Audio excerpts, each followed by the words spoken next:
अब हम कुछ राजनीतिक चर्चा कर लेते हैं शहर को लेकर। घूम फिर के चर्चा आ जाती है जीतू पटवारी पर। कल गोविंद सिंह ने एक बार फिर जो है मोर्चा खोल दिया जीतू पटवारी के खिलाफ। अब कुल मिला के जमा पूंजी मुझे लगता है कि साथ कोई एका दो ही नेता रह गए होंगे जो पटवारी जी के साथ खड़े हों। बाकी तो सब नेता बोल चुके हैं कि ये जो बनाई गई कमेटी, कार्य समिति बनाई गई है, इस कमेटी में कोई पूछताछ नहीं की गई, और जो पूछताछ की गई वो सब आधी अधूरी थी, और उसमें किसी के भी जो है उनके लोग भी नहीं लिए गए। ऐसे में अब ये लग रहा है कि जीतू पटवारी के लगातार मोर्चे खुलते जा रहे हैं। क्या है, कुछ स्थिति बनेगी ठीक ठाक स्थिति कि अब खत्म है, क्या है? भाई साहब, अभी तो जो चुनाव हो रहे हैं विजयपुर और अपने यहाँ बुधनी में, इसके नतीजे जीतू पटवारी के लिए बहुत अहम रहेंगे। कांग्रेस की हालत पहले ही खराब है, इसके अंदर नतीजे अगर कांग्रेस के माकूल नहीं आते हैं, या जीतू पटवारी ने खुद ने जाके संघर्ष किया है, उस नतीजे के बाद अगर ऐसा होता है तो जीतू पटवारी के लिए मुश्किलें और बढ़नी है।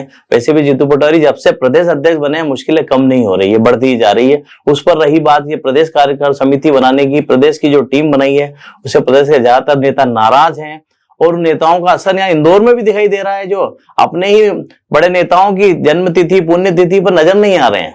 हाँ, और देखो वैसे भी कमलनाथ जी अभी जन्मदिन मनाने के लिए छिंदवाड़ा पहुंच रहे हैं, पर वो दोनों सभाओं में कहीं गए नहीं, शायद दोनों जगह सभाओं में गए, बुधनी में और उसमें गए नहीं। पर मुझे ऐसा लगता है कि बुधनी का परिणाम तो सारे लोगों को मालूम, बुधनी का क्या है। ले देके गाड़ी विजयपुर पे ही है, जहां पर कांग्रेस के उम्मीदवार को मैदान में उतारा है, इसलिए दोनों तरफ खींचातानी है। वहां जो भी हो, पर कांग्रेस के पास सबसे बड़ा सवाल केडर बोझ बटाने और केडर बोर्ड जो है उसको बचाने का आएगा। एक और मामला भाजपा में आजकल कुछ नया चल रहा है, कुछ नया कार्यक्रम फिर लॉन्च हो गया उनका, कि क्या है? भाजपा में देव दिवाली के बीच में संगठन पर्व की शुरुआत हो गई है, बूथ अध्यक्ष बनाना शुरू हो गए हैं। आज ही कल ही प्रदेश अध्यक्ष वीडी शर्मा जी भी खुद भी किसी बूथ के अध्यक्ष बने हैं, और वहां पर उन्होंने इस बार भाजपा ने संगठन ने एक बड़ा बदलाव किया है कि संगठन में 33% महिलाओं की हिस्सेदारी दी गई है। ये हिस्सेदारी नीचे बूथ से शुरू की गई है। बूथ पर भाजपा की संरचना में 11 लोग होते हैं, उसमें 3 महिलाओं को रखने की बात कही गई है। तो ये संगठन पर्व शुरू हो चुका है आज से।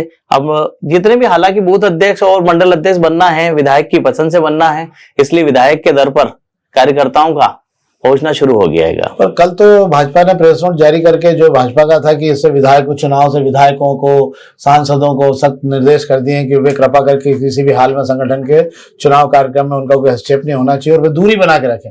कौन सी दूरी बना के रखें? भाई साहब, नियम कायदे तो सिर्फ अपनी जगह बोलने के लिए होते हैं, काम वैसा ही होता है जो चाहते हैं विधायक। हाँ, नहीं, वैसे भी कहा था कि 70 साल 74 साल वालों को सेवानिवृत्ति दे दी जाएगी और वो आराम करेंगे। अब 75 साल और 76 साल सत्ता के लिए सब जायज है, 74 साल 77 साल के 80 साल वाले को भी टिकट दे दिया जाएगा। मतलब ये केवल दूसरों के लिए है ना, सिर्फ बताने के लिए, और वही हाथी के दांत वाला। हाथी के दांत वाला। तो ये थी आज की हमारी राजनीतिक चर्चा भी, और हमने अखबारों के बारे में जानकारी दी। एक बार फिर मैं आपसे आग्रह करूंगा कि कृपा करके अधिक से अधिक लोगों तक इस कार्यक्रम को पहुंचाएं। अगर आपके कोई सुझाव हैं इसको बेहतर करने के, तो कृपया करके आप, लिंक है नीचे, उसमें आप अगर मैसेज डालेंगे तो हम आपके नाम के साथ ही उस लिंक के बारे में बता देंगे कि किसने क्या सुझाव दिया है। एक बार फिर इस आयोजन से, इससे जुड़ने के लिए बहुत बहुत धन्यवाद।